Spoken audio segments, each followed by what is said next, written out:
Global Typhoon, Chairman TV. Weather update. Helping homeless people.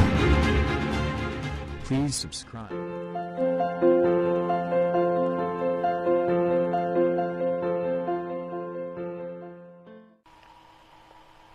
Magandang umaga po. Ito po ang ating latest update ngayong araw, October 25, 2023.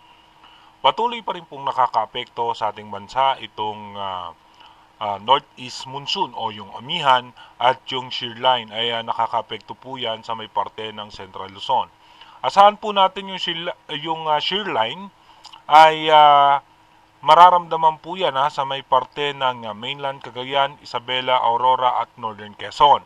Habang yung northeast monsoon naman o yung amihan ay mararamdaman naman po yan sa Batanes, Babuyan Island, Ilocos Region, Cordillera at natitirang bahagi ng Cagayan Valley and Metro Manila. Asahan din naman natin yung mga localized thunderstorm. Ayon naman po sa ating advanced weather forecast ng European Center, meron nga po tayong minomonitor na ngayon nga po ay tumaas ang tsansa at nasa 60% chance na maging isang bagyo. At ito nga po itutungo dito sa may eastern section ng Central Luzon. At meron pa po yung posibilidad na kasunod na panibagong low pressure area sa eastern section naman po ng Mindanao. Sa ngayon nga po, tingnan po muna natin yung rain map animation kung saan posibleng makaranas ng mga pag-ulan. Mamaya nga pong alas 8 ng umaga, asahan po natin magiging maganda ang lagay ng ating panahon. May mga makulimlim na kaulapan sa Luzon at asahan natin yung sikat ng araw ay ating mararanasan. Pero dito naman po sa may parte ng ilang bahagi ng Visayas, meron tayong mga posibleng pag-ulan. Mananatiling maganda ang lagay ng panahon ng Mindanao at ng Palawan. At pagdating naman po ng alas 10 ng umaga mamaya, ganun pa rin po asahan pa rin po natin na magiging maganda ang lagay ng panahon. Asahan po natin yung isolated rain shower and localized thunderstorms sa Luzon, Metro Manila. Dito po naman sa may parte ng Cebu City, may posibleng isolated rain shower po tayo. At maging dito nga po sa may parte ng Davao. Pero malaking bahagi nga po ng bansa ay mananatiling maganda ang lagay ng panahon. Pagdating naman po ng alas 12 ng tanghali, magkakaroon po tayo ng mga pag-ulan halos buong Mindanao, western section ng Visayas, eastern section ng Visayas, dito po sa ilang bahagi ng Mindoro provinces at maging dito nga po sa may northern portion at southern portion ng Palawan at maging dito nga po sa western section ng northern Luzon. May mga posibilidad tayong mahihina at katamtamang pag-ulan. Pagdating naman po ng alas 2 ng hapon mamaya, asahan pa rin po natin tuloy-tuloy na mayroong mga posibleng pag-ulan ng buong Mindanao, western section ng Visayas, Palawan, at magiging maganda pa rin ang lagay ng panahon ng bahagi ng Bicol Region at makulimlim na kaulapan sa may parte ng Metro Manila. Pagdating naman po ng alas 4 ng hapon, tuloy-tuloy pa rin po may mga pag-ulan sa may parte nga po ng Mindanao. At may mga pag-ulan na rin sa eastern section ng Visayas, western section po ng Visayas, at maging dito nga po sa may parte ng Mindoro provinces at northern Luzon, may mga posibilidad na pag-ulan. Pagdating naman po mamayang alas 6 ng gabi, yung buong western section naman ng northern Luzon at ng central Luzon ay posibleng makaranas ng pag-ulan. Meron nga tayong posibilidad na moderate rain sa may parte po yan ng Bataan.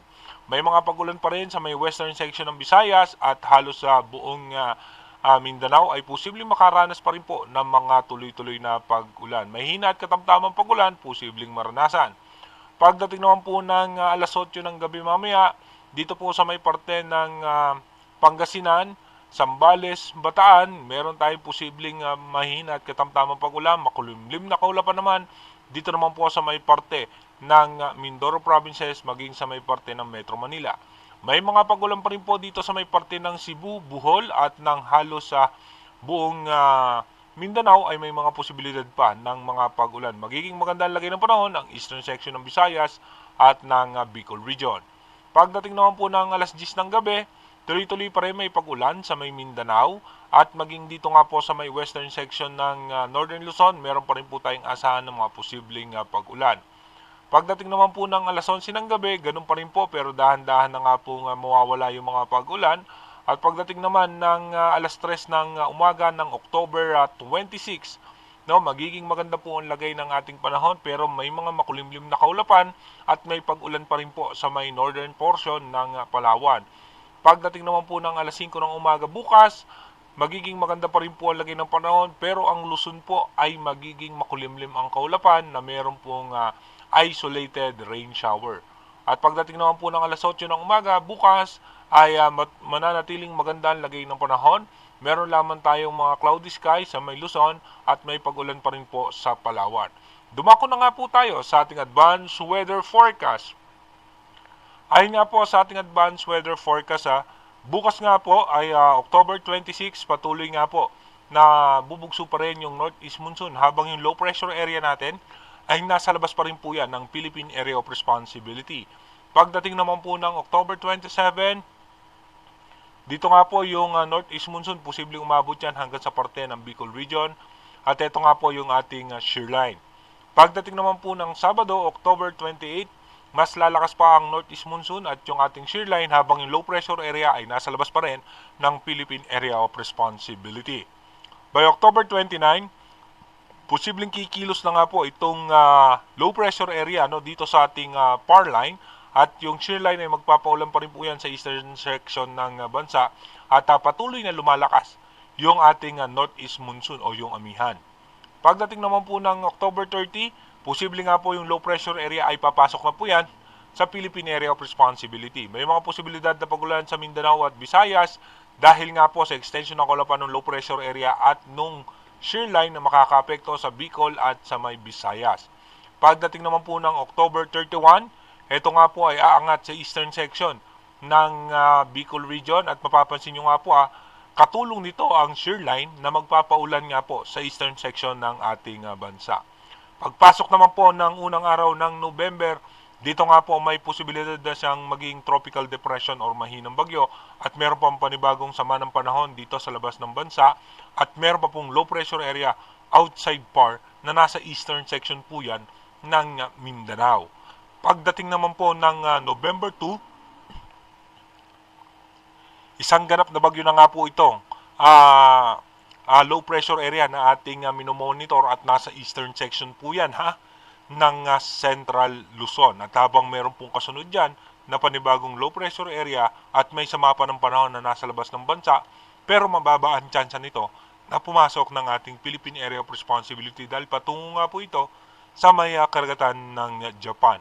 Pagdating naman po ng November 3, ito nga po ay posibleng mag-intensify pa into tropical storm category at ito nga po ay maapektuhan na nito ang eastern section ng Northern Luzon. Kaya bayang pag-ingat at paghahanda na sa ating mga kababayan dahil nga po may posibilidad na sama ng panahon na makakaapekto sa ating bansa.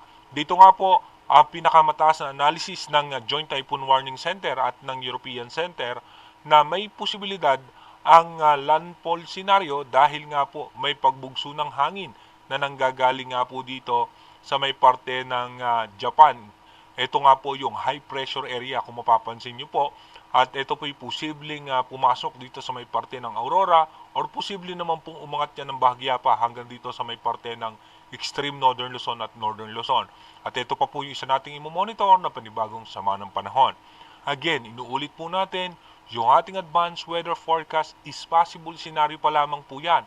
Dahil nga mahaba ang range ng ating advanced weather forecast, malaki pa rin po ang posibilidad na magbago po yan.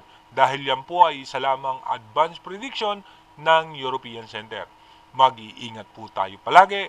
God bless po sa ating lahat.